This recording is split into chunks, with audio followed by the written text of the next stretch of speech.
current system of corruption prevents Congress from passing legislation that would benefit the average American. Brooks said that both parties charged their members $1 million. That's money, money, money. Yes. And beyond for the chairmanships of committees, and that only those taking donations from lobbyists can afford these seats. Now, according to Brooks, lawmakers who want to be chairman of a major committee have to purchase it. Wow. Either the National Republican Congressional Committee or the Democratic Congressional Campaign Committee, the DCCC, will charge members of Congress a fee to chair a committee for 2 years. The fee varies depending on how important the committee is, but bidding for a top-tier chairmanship starts at $1 million. Again. Wow. Money, money, money. So, but who are they paying? The apparently minority leader and the majority leader? Apparently the National Republican Congressional Committee or the Democratic Congressional Campaign Committee. You know, that's who will charge members for a fee to chair a committee for 2 years. He also claimed, one unnamed candidate running to lead the NRCC literally showed representatives a brochure of his prices. Wow. Brooks claimed, explaining that the prospective NRCC chief had broken his pricing down into 3 tiers and boasted that he would charge less than the other candidates.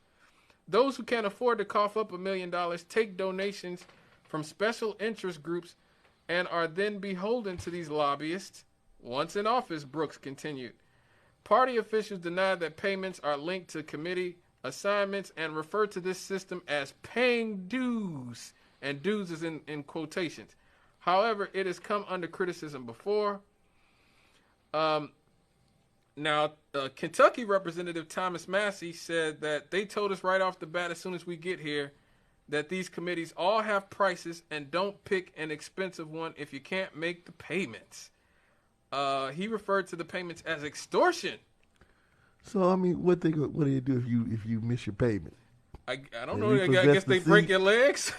Do they break your legs? They repossess the seat. You know? Yeah, I know. They repossess the seat.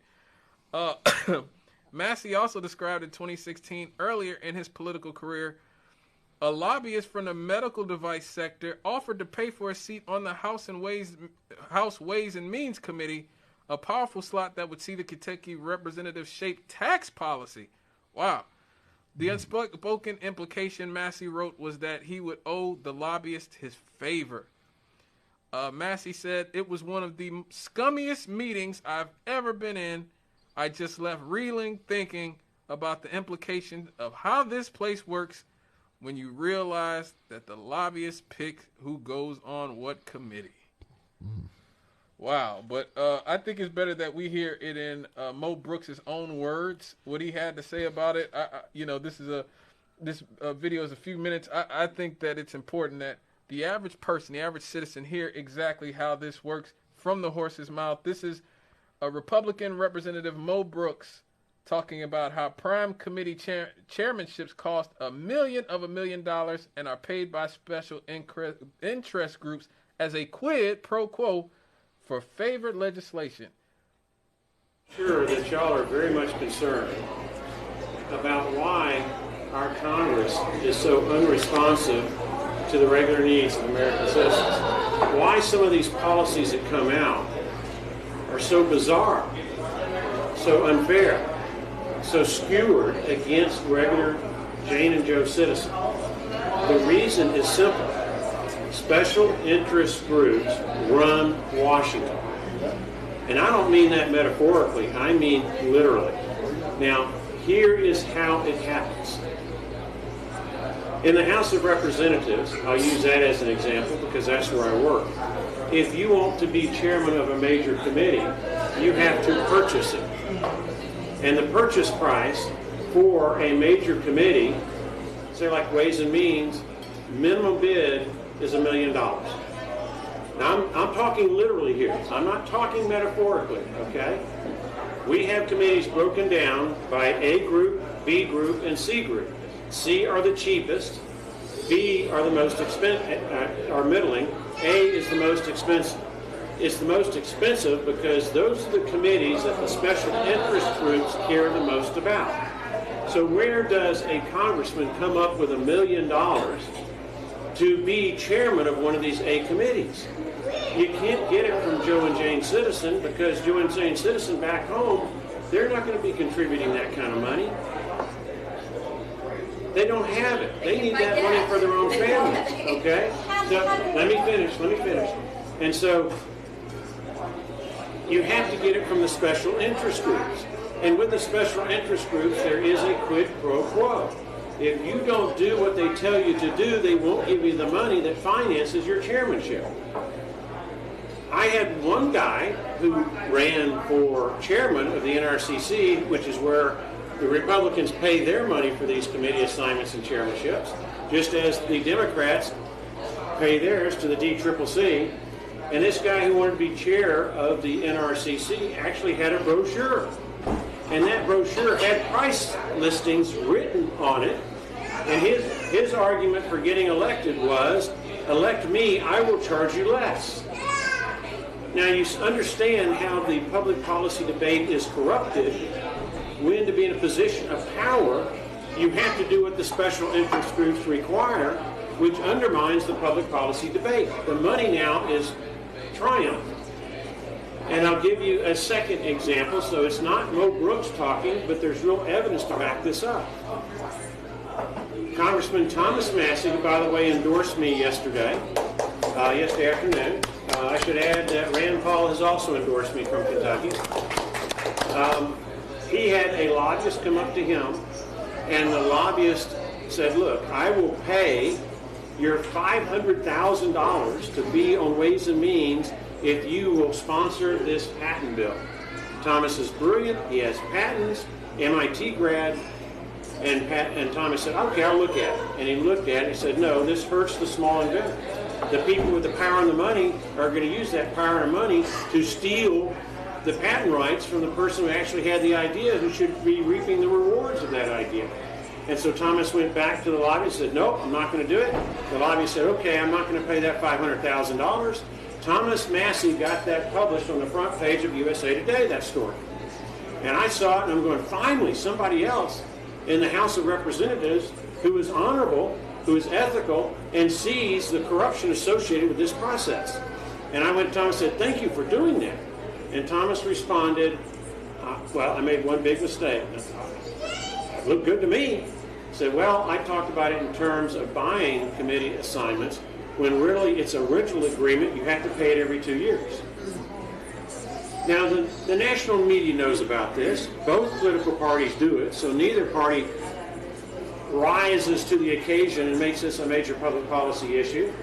That would increase exposure about what's getting done. But if you want to know why our government is not properly facing the challenges that are in front of the United States of America, that more than anything else is the reason. Wow.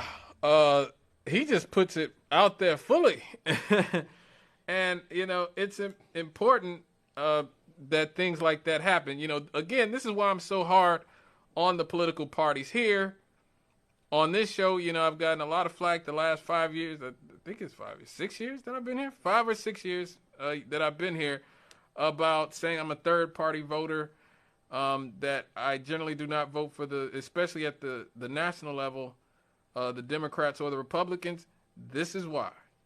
This is exactly who our politicians are. This is who the people we vote for are.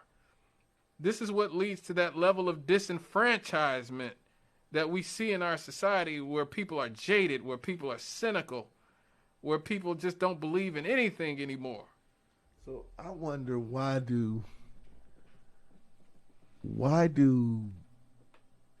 does anybody run? If it's that, it just seems like it'd just be a headache. Well, it seems like the rewards, though. Look at the reward. Look at Nancy Pelosi. Nancy Pelosi is worth $140 million now. Think about that. She's worth $140 million. I think it was Harry Truman who said that nobody gets rich in politics unless they're crooked. Okay. Nancy Pelosi went from being, I think she was worth, I believe it was $30 million, her and her husband, because her husband has some money. They went from being worth about $30 million to $140 million. You know, the Clintons now are worth about $200 million. You know, Bill Clinton was giving speeches to all them Russian oligarchs that they claimed Trump was in bed with. They was paying Bill Clinton first. Right. You know, the amount of just the subsidies that these guys give to the corporation, these corporations pay them back for the law, the tax bills that they kill or the bills that they shape. And when they retire from Congress, they get a cushy job at some, health insurance company or something. I mean, why would you serve, 12 years in Congress, I think? 8 years? No, it's, in the Senate, it's 6-year terms in the Senate. No, I mean, you do like maybe a couple, 3 terms, and you can retire. You get a retirement check. You serve 2 terms as president of the United States, you get a retirement check. It ain't gonna be $140 million. you ain't gonna become Nancy Pelosi by I'm saying, a pension, you know? What is other than just greedy? Yeah, well, because again, if your thing is, I want to get into politics because I want to be comfortable. All right, let's say you're like average Joe, who comes from some, maybe from Detroit, maybe from Atlanta, whatever. What's the name of the lady that was running for the black lady in Atlanta? Oh, Keisha Bottoms Lance or Stacey Abrams. Stacey Abrams. Okay. Now I don't know, how much money she had before she got into politics, but I would imagine that she could be comfortable off of way less than $40 million. Oh, but I mean, these people, I don't think a lot of these people are about being comfortable. I think they want it all. Like, I think the greed is there. I think the power, I think the combination of power and greed and access to power, like, a lot of these people really think that they can do whatever they want. It's like we talked about with Madison Cawthorn the other week, where he's talking about they having orgies. They're having cocaine orgies in the Senate, Like, these people want to live like Roman emperors. Yeah. They want to live like Caligula. That's what they want. They want to be Caligula and not the R-rated version of Caligula. Right. They want the X version of Caligula. So it's like there's like 2 types of people to go. You got the people that go into local politics because maybe they really do want to, do something good for the neighborhood. And then you got the people that they have a desire to be important. Mm-hmm. And so they get into politics. But it seems like at the national level, it's got to be something altogether different. I mean, right? What's her name? AOC. Yeah. Goes from being a waitress. Yep. To a congressperson and a celebrity. Mm-hmm. And who tipped her off that hey, you wanna change your life? Run for Congress. Right. Well, a lot of it is, I've always heard of politics as Hollywood for ugly people. Mm.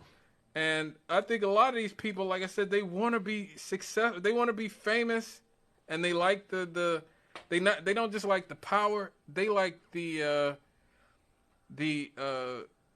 type of being close to power, being next to power as well. They like being able to have the entire world at their fingertips. So maybe that's why the average ordinary Joe, generally speaking, does not run. Right. That's not what we're thinking about. No. Like we're not trying to live like Caligula. Right. Okay. We're not trying to live like Nero. Like they want it all, And I'm glad you brought up AOC. AOC is somebody who you can tell is an extreme narcissist. Like, I'm just saying, like, she's an extreme narcissist. Anytime somebody criticizes her, she breaks down, starts crying, and says that, you know, you all are obsessed with me and you want to have sex with me. That's all. Like, that's really all she has, you know, at this point, where you know, she doesn't even engage really on the substance.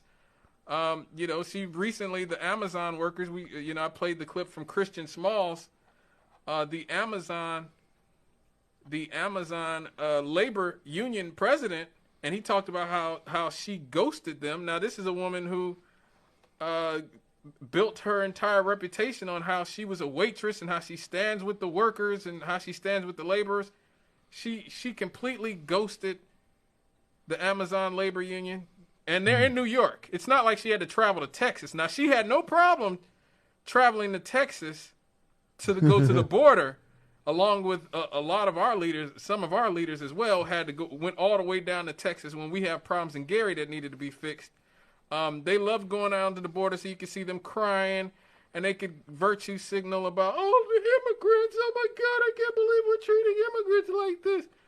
But, you know, when it comes time to actually stand up for people in her own city, New York City, she abandoned them. Because, again, for her, she seems to be the ultimate narcissist. She likes going to the Met Gala ball. That's another thing. They're invited to these parties with luminaries, with celebrities, Hollywood actors, and people, places like the Met Gala. You know, they get to go to, they get to go on The View. You know, they get to go on AOC's been on the Tonight Show, if I'm not mistaken. She's been on a lot of these types of shows. You know, now she's a celebrity. She's not just and even if she was to quit Congress tomorrow, she would still be a celebrity. She could write her book just like Stacey Abrams did. You just brought up Stacey Abrams. Stacey Abrams just wrote a book, about financial literacy, and this is a woman who was broke her whole life. Like, why is anybody listening to her? Like, she was in debt when she ran for office. Why am I going to listen to Stacey Abrams talk about, you know, financial, jurisprudence or whatever? A lot of these people, they like I said, they like the power, they like the celebrity, they like to make money, and then you have people, Rev, like Joe Manchin, who just like making money. Yes.